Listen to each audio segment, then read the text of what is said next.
The following news flash is brought to you by the Lone Star Lowdown, providing your daily bulletins for the commodities market. Today in history, news updates, and the inside scoop into the tides of the alternative. Markets for Thursday, the 11th of February, 2016, are currently trading with gold at $1,246.26 an ounce, silver $15.76 an ounce, Texas crude $27.45 a barrel, and Bitcoin is currently sitting at about 376 U.S. currency.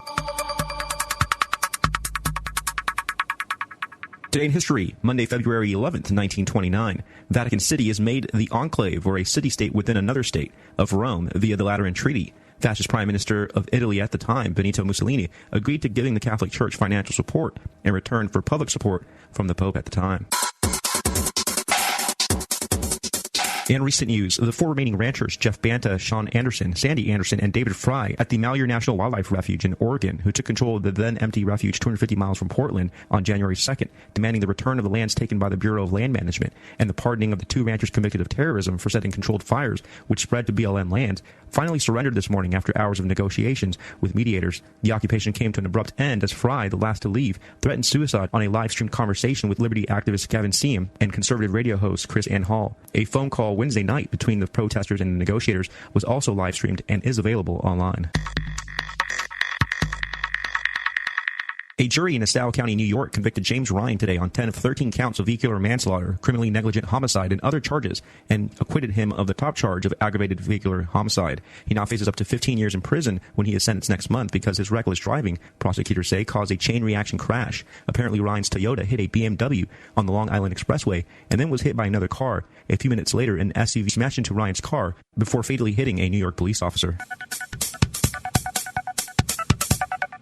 The results for the New Hampshire primary are as follows. For the Republicans, Donald Trump won with 10 delegates, or 35.3% of the vote. Doug Kasich was next with 4 delegates and 15.8% of the vote. Ted Cruz, 3 delegates and 11.7% of the vote. Followed finally by George Bush with 3 delegates, 11%, and Mark Rubio with 3 delegates, 10.6%. For the Democrats, Bernie Sanders won 60.4%, or 15 delegates, while Hillary Clinton only got 38%, or 9 delegates.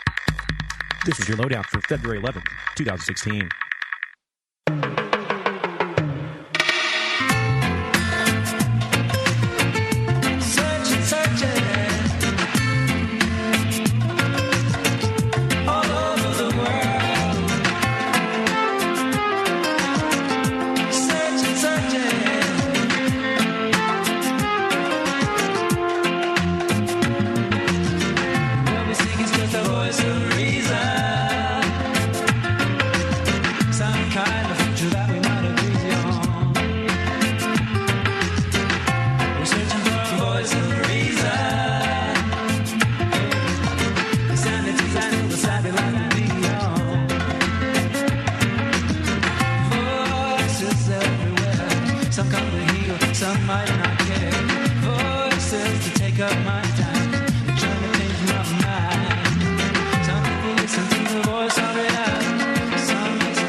Hey, all you schmohawks out there. You tuned into the Voice of Reason radio show here on the Logos Radio Network and our wonderful affiliate in Austin, Texas, 89.1 FM. We're coming to you straight from the Liberty Cave at Brave New Books here at 1904 Guadalupe in Austin, Texas.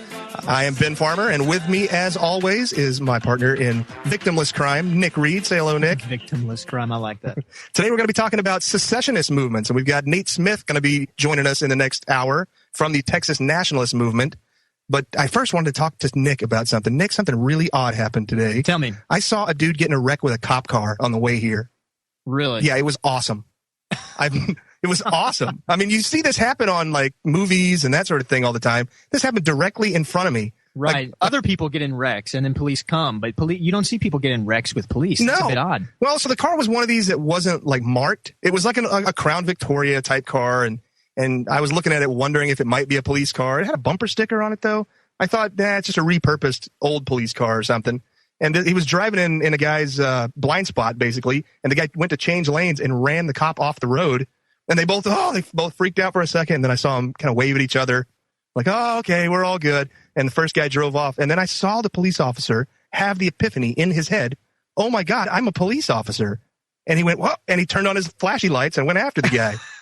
It was fascinating to watch the whole thing unfold. That's funny. That's not something you can see every day. I'll tell you that. No, I'd never seen it before, ever in my life. And that does not at all. So they're human. Yeah, I guess they can so. get in wrecks? They can get in wrecks. This one did a fairly good job of avoiding it, though, I would say. He was quick on the draw to kind of steer off of the road. Did they collide, or did he just have to steer off the road before they collided? I couldn't quite tell. They may have collided on the side of the car that I could not see, but it didn't appear to. It looked like it was a super near miss that was basically well navigated, I suppose. Well, that's like seeing a unicorn, Ben. Triple rainbow. And in the Keep Austin Weird city of Austin, we see unicorns quite often, to be honest. I should say that this is the official radio show of the Libertarian Party of Texas. And if you'd like to get involved or donate to the Libertarian Party of Texas, go to lptexas.org and have some fun on the website. We've got a state convention coming up soon. It's April 8th through 10th. It's going to be in beautiful San Antonio, Texas. To get more information about the convention, go to libertynow.com. Nick, we're talking about secession movements today. And when we talk about secession, what are we talking about? That's a good question because, there's a couple different ways of spelling it. There's not. There are not two ways of spelling it. Well, there's a couple different meanings I think that people have in society, but we'll talk about those. So we want to give a brief history of secession movements and how they are talked about in modern times. It seems to be largely based around who wins the war that results from them. And I wonder if that's fair or not. You go back to the American Revolution, might as well just start there. Well, we see that as a wonderful thing, and that's what our public schools teach us. That's a beautiful thing that we seceded from this evil monarchy and went to strike out on our own. And formed a democracy and a constitution and declared our independence and celebrated, while at the same time we completely criticized when it tried to happen again during the Civil War. Oh, that's right. Those dirty Southerners, those rebels, those traitors. Just don't have the right. Where do they get the nerve? Where do they get the right to do that? About 30 years prior to the Civil War, though, we had something that is very near and dear to our hearts in the great state of Texas, and that is the state of Texas seceding from Mexico. I don't know if any of you are familiar with the Battle of the Alamo. That's going to be one of your more important battles. The Battle of Gonzales. That's where we get Come and Take It from. Mm-hmm. I believe I'm correct about that. I think you are. We'll have somebody on to give me an even better history lesson here in the future. But Battle of San Jacinto is where the whole thing ended, and Texas won its own independence, and for 10 solid years was its own national country, was its own country. Successfully. Somewhat successfully. Texas did kind of go broke during that time. For not having electricity or anything that we have today, I think they did pretty well. As well as most places would, I suppose. And lastly, don't forget about Gandhi. Everybody loves Gandhi, but that was a secession movement as well. There have been secession movements throughout history, and even there are modern secession movements going on today. And that's some of the things that we want to talk about. But what is the libertarian platform say about secession? Well, it's funny you mentioned the platform itself. But I think first, the libertarian stance is pretty simple, and that is that all human interaction should be voluntary. So all humans should have the ability to become a part of or have the right of refusal to become a part of any group. So it's not right that people should have to marry somebody either in their personal life or in their political life, you're saying? Yeah, marriage is a perfect example, actually, because a lot of people say, well, if we didn't have government telling us what to do, it would just be chaos. And a lot of times I say, well, government doesn't tell you who to date, and everyone has their own kind of different rules for dating, and we all kind of seem to navigate our way through that pretty easily. I don't know about easily, but we navigate our way through it. We all have our own rules on who we would and would not like to date. Nobody's forcing us to do it one way or the other, and it works out. Yeah. So if you're listening to us today, put aside all of your political worldviews and let's try and think about the freedom of association from the perspective of your personal life and your personal values and your relationships. All right. So let's hear what the Libertarian Party of Texas platform says on Texas independence. It's the very last thing mentioned on the platform. Texas independence says libertarians fully support the rights of the people to alter their form of government. As the U.S. federal government is increasingly expanding its influence well beyond its constitutional authority and clearly violating citizens' rights as guaranteed by the Bill of Rights, the right of the people of Texas to alter their form of government, as stated in Article 1, Section 2 of the Texas Constitution, must be acknowledged by allowing Texans to have an honest and frank discussion on the merits of independence and being allowed to vote accordingly to reassert Texas independence. And I think that's what we're going to attempt to do today, is have an honest and frank discussion on the merits of independence. I'll be frank. You be honest. All right. That sounds like a good complimentary role. So anyways, we're going to get deeply into that. You mentioned Gandhi a second ago. Yeah, I did. Okay, talk to me about Gandhi. Maybe a lot of people don't exactly know what Gandhi was up to. Gandhi was from India, and I think he got his law degree in the UK or abroad, and then he came back and he was looking at some of the stuff going on under the oppression of his people under the crown, and he basically started mass civil disobedience, walking on the sidewalks that they weren't allowed to walk on and so on. He started a mass movement. But he also, the crown had monopolized some of their essentials, kind of like today, kind of like how we are dependent on international trade and multinational treaties and so on. I mean, your mangoes come from Venezuela and your bananas come from Colombia, and your basics like food and water are coming from places far out of your hands, way, way out of your local community. And that's what happened to their salt. So he got people of India to start making their own salt, and it basically formed the beginnings of their secession and to gain their independence. Yeah, and as I understand it, salt making in India had been a ritualistic kind of a ceremony of the common folk for, I don't know, millennia, thousands of years. So bringing back the creation of salt, whatever their salt ceremony is, they march out to the sea and harvest salt from it. That was a defining moment that we're not going to obey your unjust laws. It is, and really, everybody kind of, with Gandhi at least, and with some others, supports that idea that we have some kind of fundamental right of freedom of association with other people, that we don't have to marry this or that person, that we shouldn't have to subject ourselves to this or that political affiliation if we don't want to. If you don't like this party, you can go with that one. But when it comes to, say, your government, it seems like people's beliefs start to differ a bit from their personal beliefs, and that's a problem. It is. There's something that libertarians believe in, I think, more than other people. And I don't know if this is just ingrained in us, but it is the right of exit. It is the right to say, this is not working out for me. I'd like to go try something else. And I'll take the risk. I'll do it on my own, but I'd like the right of exit. And I think out of any political entity, and of course we talked about this when we had our episode on Should Anarchists Vote, the idea is that we have the right of exit. Right? Nobody's forcing anyone to be in our political party. If you don't like the direction the party's going, you can leave. The problem with government is you don't really have that option. However, what we're going to talk about today is that, you know what? We do have that option. We have that option to just step back and reorganize ourselves in the way that we see fit. And Texas, more than any other nationalist movement that I can think of, because it's actually written into the Texas Constitution. Well, and if you listen to the United States Constitution, it's written in there as well. That's true. Something weird just happened. I definitely want to mention it. Here it is on February 13th, 2016. And we have breaking news here that Associate Justice Antonin Scalia was found dead of apparent natural causes today at a resort in West Texas. That seems to be exactly what's going on right now. So as more information rolls in, we might talk about that a little bit. But today, ultimately, is going to be about the right of exit and what we can do. What are your rights if you are in an abusive relationship with your government? Aren't we all in an abusive relationship with our government? They literally take money out of my paycheck before I get it. That sounds like if they're making all the financial decisions in the relationship. that's a sign. It is a sign of an abusive relationship. What are other signs of abusive relationships? Well, are you afraid to criticize your partner or go against their wishes? There is a rational fear of that, sure. Now, we do tend to stand up in front of that. And we do stand out and take it on the chin, even on these kinds of radio shows, which you're listening to right now. The Voice of Reason radio show here on the Logos Radio Networks, the official radio show of the Libertarian Party of Texas. And we will be back to talk to Nate Smith of the Texas Nationalist Movement right after this break. This is the Logos Radio Network.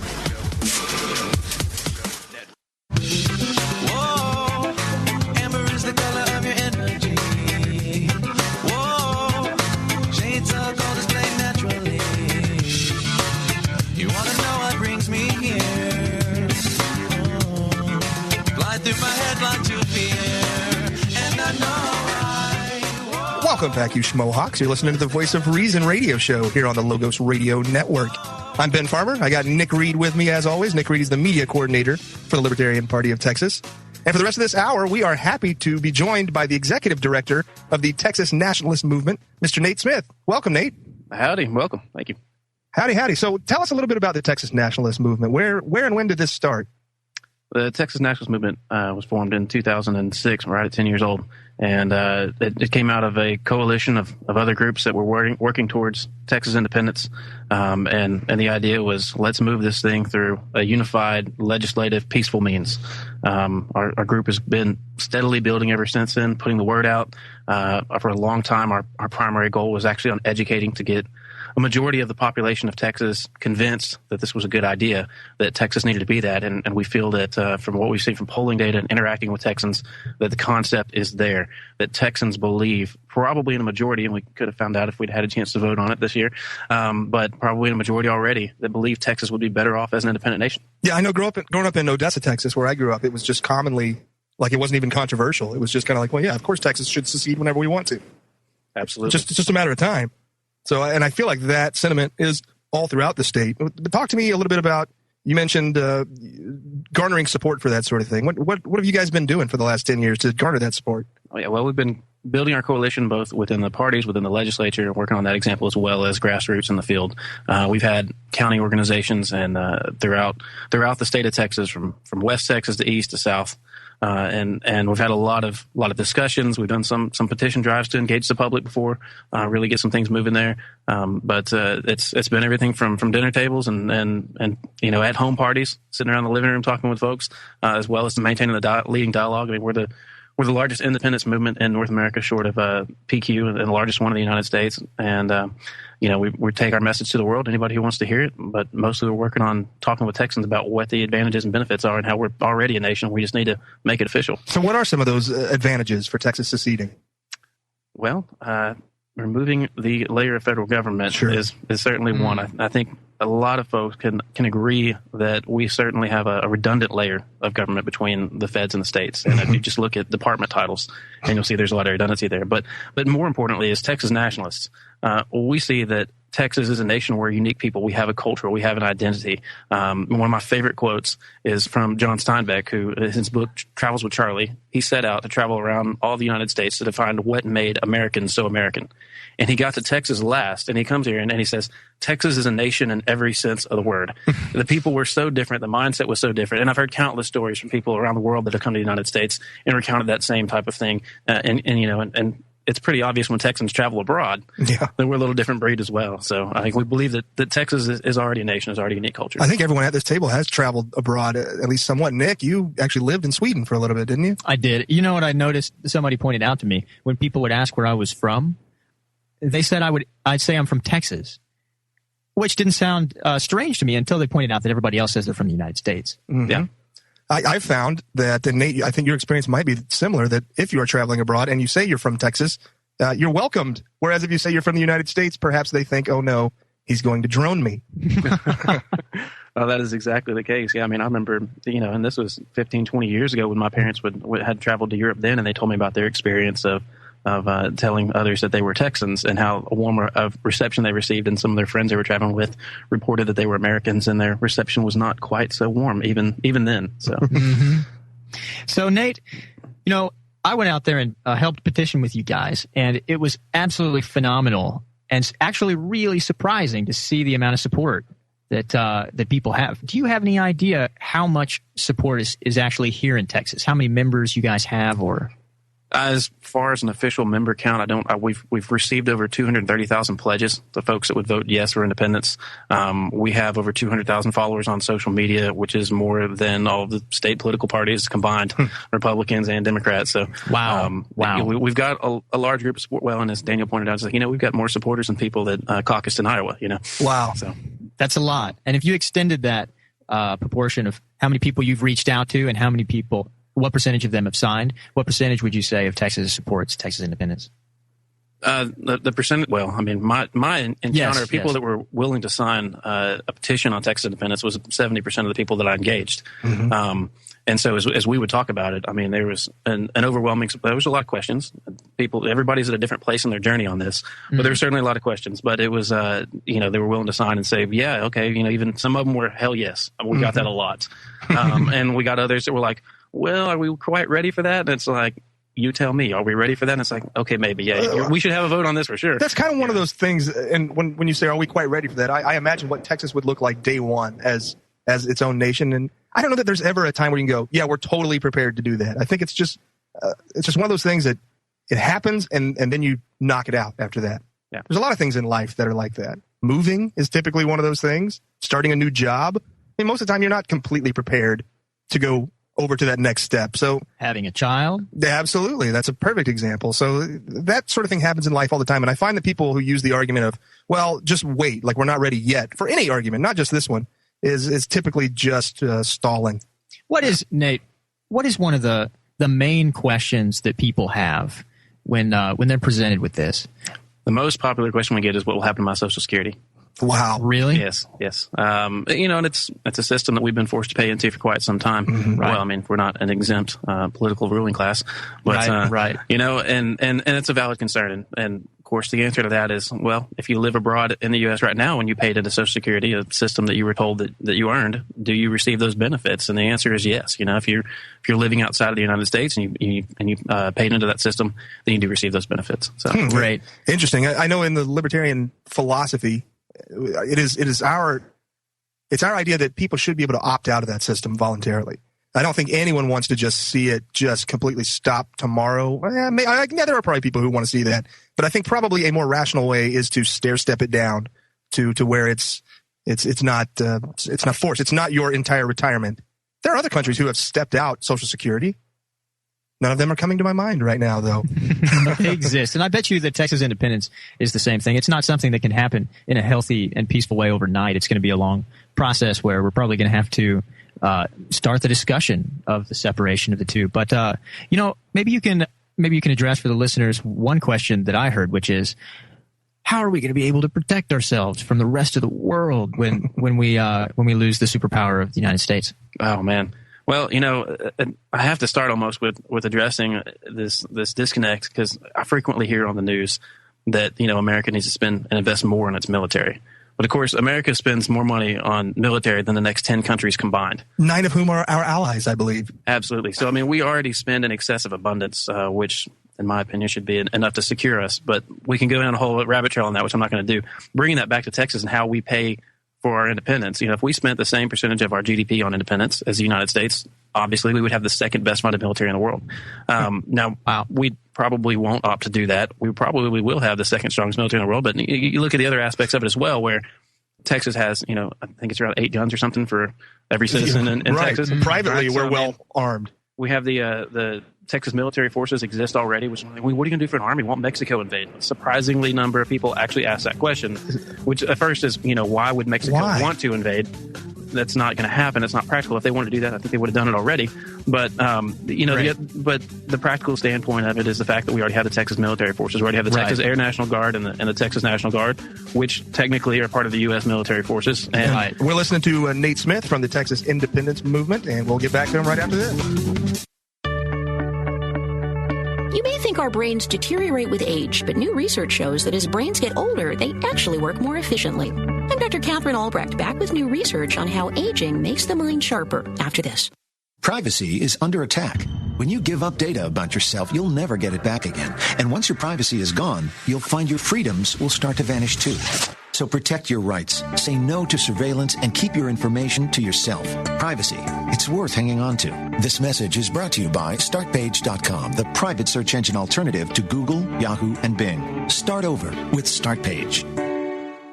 It's a widely held notion that the older people get, the more doddering they become. But new research shows that even as our brains age, they can actually become more efficient. Scientists asked 2 groups of volunteers, one age 18 to 35 and the other 55 to 75, to associate different words with given topics. At one point, they told everyone they'd made a mistake. When that happened, the younger group's brains lit up and lost focus, but the older group's brains didn't even flinch, and they stayed focused on solving the next task. The moral? There's something to be said for experience.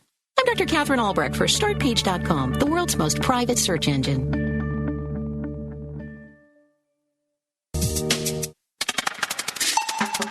You're listening to the Logos Radio Network at logosradionetwork.com.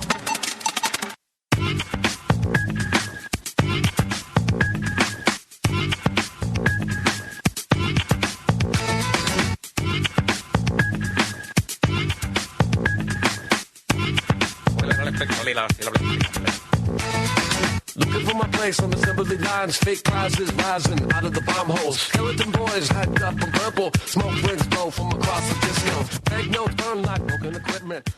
Welcome back, all you schmohawks out there in radio listening land. You're listening to the Voice of Reason radio show, which is the official radio show of the Libertarian Party of Texas.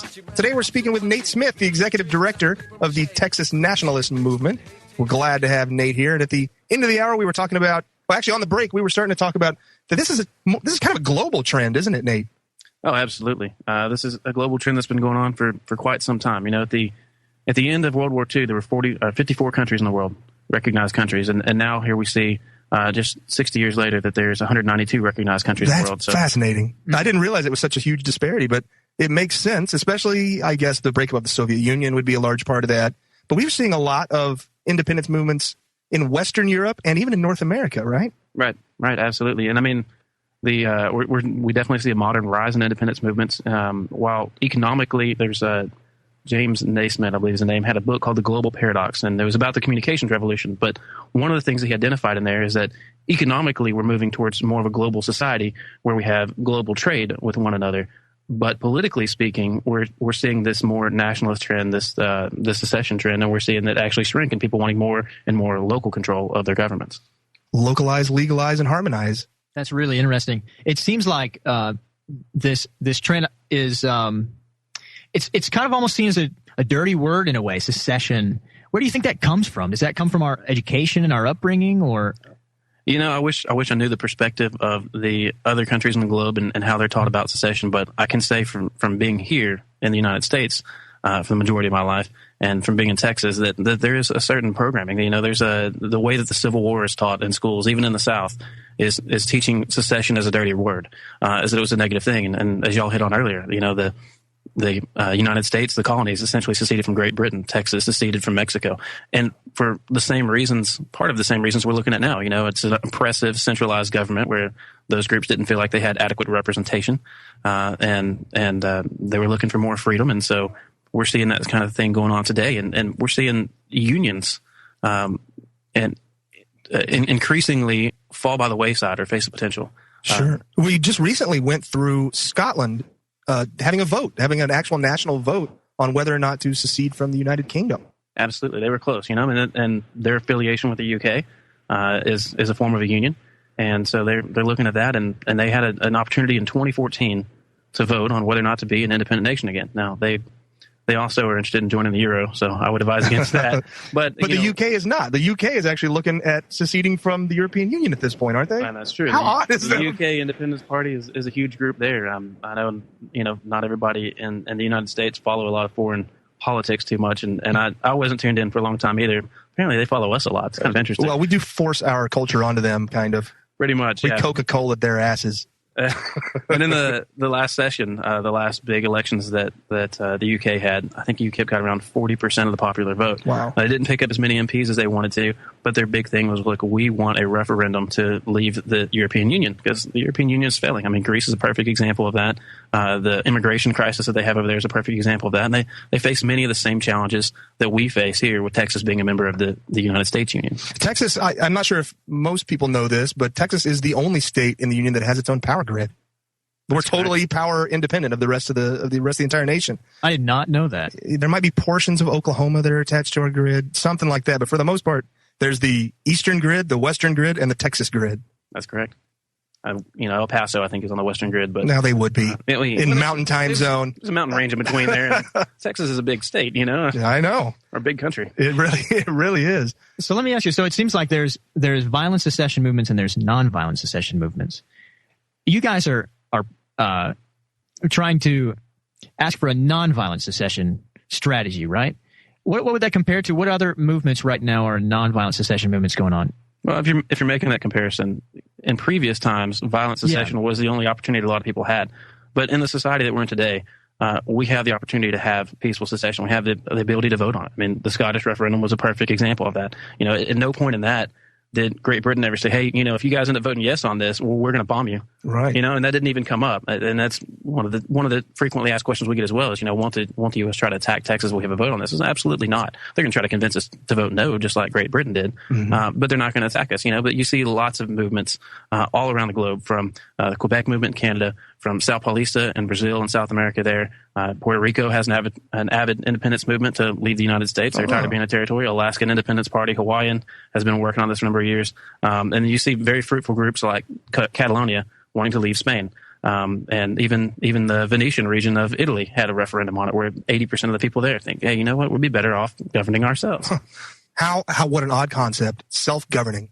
I did notice in most of those countries that you were talking, not all of them, but in most of them that are looking at seceding, there's something greater than, there's a greater difference in what they're seceding from than what we're seceding from. And in that is, a lot of those places have different languages than where they're trying to secede from, or at least vastly different cultures. So I think it's pretty obvious the cultural difference between an England and a Scotland, for instance. It is vaguely the same language, although anyone who's ever talked to a Scottish guy might feel separately about that opinion after that. Although they do have their own Gaelic Scottish language too. I wonder if we are too culturally similar to the rest of the United States to successfully secede. In Texas, we speak Spanish, right? See? And we do a lot. But no, Texas actually has a significant cultural difference from the United States in and of itself. Whether you're talking about the kind of quote and the reaction that people have seen here earlier, but even if you're talking about now, from the history of Texans, it was basically Americans that left to look for something better was a big part of what made up the Texas Revolution and the Texas history. But, there were signs on the doors all throughout the United States at that time, which didn't get much past the Mississippi River, that were GTT, gone to Texas. They went looking for a better life. And when they came to Texas, they knew that they were settling the wild frontier. And that's what makes up a lot of this different nature, the different spirit of Texas. I mean, even if we're talking along the lines of political ideologies of people in Texas, there's a huge difference between Texas political ideologies from any of the major parties affiliated with that, or the Libertarian Party, even that, and other Libertarian parties and other political parties in the United States, people affiliated with that, because Texans have this inherent sense of really libertarian values, of individualism, of independence, of having to take personal responsibilities for themselves. And that came from settling that wild frontier. And that's where the Texas Revolution came from. And so an entirely different Tejano culture blended out of that. Texans enjoyed being a part of Mexico. They didn't have a problem with remaining in there. And when Stephen F. Austin went to Mexico City, his first thing was like, look, we don't want to leave Mexico. We don't want to leave the Mexican Federation. We just want to be separate from Coahuila. We want to be governed separately, and we want to be left alone, because Texas was actually combined with Coahuila and Tejas at the time. A long history of a healthy distrust for authority in Texans. And I think you hit the nail absolutely on the head. We are different than the rest of the country culturally because of that. There is a rebellious streak in us, a streak that says, I want to take a random piece of ground and create my own life out of it. That you see a lot throughout the American West, but something in particular about Texas says we are independent. And I don't just mean that as Texas independence. I do mean that as independent human beings. We like that, and we like that rugged nature of ourselves, and we embrace it. And along those lines, speaking of culture as well, one of the things America likes to refer to itself as a melting pot of cultures. And yet we don't see that. We see people divided by labels, African-American, Mexican-American, Irish-American. We look at all these things, and America hasn't really been successful at melting pot. But when you come to Texas and all the cultures that make up the people of Texas, whether it's the Spanish influence in our Tex-Mex food, whether it's the German influence around the New Braunfels area, people come here and they quickly adapt to the Texas culture. They bring their culture into that and become a part of it. And we actually see more of a melting pot than we see anywhere else. And we're going to talk more about that melting pot when we come back during the last segment here on the Voice of Reason radio show on the Logos Radio Network. This is the official radio show of the Libertarian Party of Texas, so go to lptexas.org to get involved. We'll be back talking more about the Texas nationalist movement after this. Welcome, this is a farmhouse. We have cluster flies and lights, and this time of year is bad. We are so very sorry, there is little we can do. Swat them. She didn't beg, or not enough. She didn't stay when things got tough. I told a lie, she got mad. She wasn't there when things got bad. I never ever saw the northern lights. I never really... Mo Hawks out there listening to the Voice of Reason radio show, just wasting time, just listening to us, having a good old time on February 13th, 2016. It is an absolutely gorgeous day in Austin, Texas. But don't move here. It's too crowded. We're talking with Nate Smith of the Texas Nationalist Movement. I haven't mentioned Nick Reed in a while. Nick Reed, you're throwing out some wonderful questions today. I just wanted to say thank you. And thank you for organizing. For most of you out there, you don't realize that Nick really does organize most of these guests that come on the show. He does a great job. He obviously doesn't get paid for it because this is the Libertarian Party, and we believe in voluntarism and volunteerism as well. So I just want to bring it back. We're talking to Nate Smith, Executive Director of the Texas Nationalist Movement. Just over the break, we were talking about Sam Houston and kind of Texas history as its own nation. And it's just really a fascinating history that we have here in Texas. Are we the only state that actually teaches Texas history in junior? I mean, obviously Texas history, but state history as a class in junior high? As far as I know, yeah. But it's fascinating. We've been a part of some of the most fascinating things throughout history. I'm a history major. I got my minor in history, and not much of that was about Texas history, but I'm always fascinated by everything. What do we want to talk about this hour or this segment? You know, I got deputized today by the Travis County tax collector. Oh, really? Do I have to beat you with a stick now when we leave? To register people to vote. And I wanted to bring this up because he mentions a demographic that was really interesting. And it was about the topic that we talk about a lot, which is that people don't vote and some of the changes that were happening to try and get people to vote. But anyway, one of the things that he mentioned is that the bigger the area, the less the smaller percentage people vote. And I can't help but think about the United States and the 500 something people in Washington, D.C. that are trying to make decisions for 340 million people across a continent, and the manageability of it. I think that Texas would be big enough to try and manage. It would be. You know, how we always talk about how people are not voting and this is such a problem. I really do think that it's because people don't feel that they have representation, just like secession movements have always had involved in them. And so that is actually one of the main arguments, at least through the Libertarian Party, of arguments in favor of Texas secession is, well, I know it's trading one master for another, but at least I can drive to this one's house in a day and go talk and try to lobby, or I have more direct representation. Right. At least they'll live on your street. That's a little different situation than Washington, D.C., isn't it? Yeah, absolutely. Is that an objection that you guys hear a lot, or not an objection, but something in favor of what you guys are working towards? Oh, absolutely. I mean, it's not like when Texas leaves, I have no doubt in my mind that we're not going to go okay, we should make Texas a union and divide it into states and try to put another layer of government back in. I mean, one of the biggest benefits to leaving is that we remove an entire layer of government right off the bat. Everything that everybody would like to change, repeal, or alter or adjust about what happens in Washington, D.C. and how grossly outside the constitutional bounds they are, as our governor put forth in his Texas plan this year. He pointed direct attention to that. The federal government is way outside of their bounds. And so we have the ability to remove, repeal, all of those things in one fell swoop. Not only that, I mean, once we vote on Texas independence, we'll have the opportunity to have a constitutional convention, and we could even fix some things that are probably displeasing to a lot of Texans about our current constitution. So let's get into that, because that is fascinating to me. Is the line of thinking to draw up a completely new Texas Constitution, or is it to start making adjustments to the current one after we were to win independence? After we win Independence Day +1, essentially what happens, you have the state government transition into an interim government for the state. We need to have a constitutional convention. Now, our current state constitution, if we needed something temporary with only minimal amendments, would suffice as a nation's constitution to get us by. But ultimately, what would happen is a constitutional convention where the people come together and we have the opportunity to put forth a brand new one. We have the opportunity to alter, reform, or abolish our government in such manner as we think expedient. Oh, anarchist, did you hear that? If Texas secedes, we have the opportunity to shrink government wherever possible, and even if it's all the way to abolition of it. You know, I'm going to point something out. The same thing that we pointed out with for the anarchists, who are the people who identify more as anarchists and voting libertarian. This is a process. Texas secession, the Texas nationalist movement and other nationalist movements are part of the process of moving toward more of a centralization and decentralization. Moving against this constant growth of power and centralization toward a world government that everybody is feeling so hardly. You know, if you don't believe in government at all, you know, you can sit in your house and you can believe that all day. But when you look at how we're going to get there from right now, these are the guys that are going to do it. It's certainly one of the options on the table, and I think it should be embraced. Yeah, and to be clear, the Libertarian Party isn't necessarily, I don't think, for one or another secession movement specifically, but definitely supports the right of people to be able to secede if they wish to. It's right of exit. It's always right of exit. And my famous line about Texas secession is, if Texas were to gain its independence, I'd immediately be for, I don't know, county independence after that. Everything to whittle it down to the individual.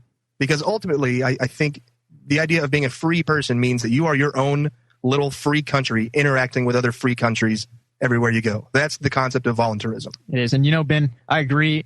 Even if you have a child, you make decisions for your kid. Your kid doesn't know fire's hot, you'll get burned, and so on and so forth. But eventually the goal is for them to make decisions themselves, isn't it? Yeah. And it should be the same with self-governance. I mean, who should be better to make decisions about you than you? You're the one in your own skin more than anybody else. Wave your arms around. Like, here's where the autonomy is most dominant, is within your own skin, isn't it? Well, Nate, I wanted to ask you this because recently we've seen some people in the Republican Party kind of remove their support from Texas independence. Do you think we'll start seeing Texas nationalists move more into the Libertarian Party as a result? I certainly think that's a benefit. We have supporters of our movement that are made up of all political parties. Mm-hmm. And there may have been one or two people removing from the Republican Party, but what we see is there's still a lot of growth there. And we encourage our supporters of whichever party they affiliate with to go get involved, to take action, and to recruit other people to that. And so, we're a diverse group. We're not partisan to any group. We got some questions about that in regards to our petition efforts. We had to explain that in order to have that petition, it had to be on a party's primary per Texas law. So we had to choose one to work with. And, what we see is support across all parties. The most recent poll on Texas independence was conducted by Reuters in 2014, same time as the Scottish referendum. Okay, that makes sense. And they took a national poll across all Americans, and they didn't ask the softball question like we'd seen before in 2009. They said, do you think your state should leave the Union and become an independent nation? And the answer to that was 25% of Americans the next day. Nationwide said that. Of course, we know that's way stronger in Texas. Texans have that ingrained in them, that Texas first, that's who we are. So we had to go look at the raw data to break the numbers down. But when we found that, it was 54% of those identified as Republicans, 50% of independents, and 35% of Democrats at that time believed that their state should become an independent nation. That Texas should become an independent nation. That's fantastic. Nate, where should people go if they want to get involved with the Texas nationalist movement? That is thetnm.org, THETNM.org. Easy. And on that, they can sign up to get on the petitions, come to work for you guys, apply for department positions. What all do you have going on? We need volunteers. We're building a strong field organization. We've had, like I mentioned, kind of a county structure in the past, but we're moving towards this much more not necessarily precinct level organizing structure, but we're looking at it by the voters because, as I mentioned earlier, one of the things that's happened is we went from this sort of our primary goal is educating people to now we're in a campaign. Our job right now is to get and win a binding referendum on Texas independence. The thing that it takes to win a binding referendum on independence, which is identifying the supporters, identifying the yes votes, that process is the same thing that will get us that. And that only comes as a bill passed through the legislature. Well, I want to encourage all the Libertarian candidates to go to that website. That's thetnm.org. You have something in here on this website that candidates can take a pledge. Is that correct? Absolutely. We have the candidate pledge on there. I know it's at thetnm.org/Texas pledge.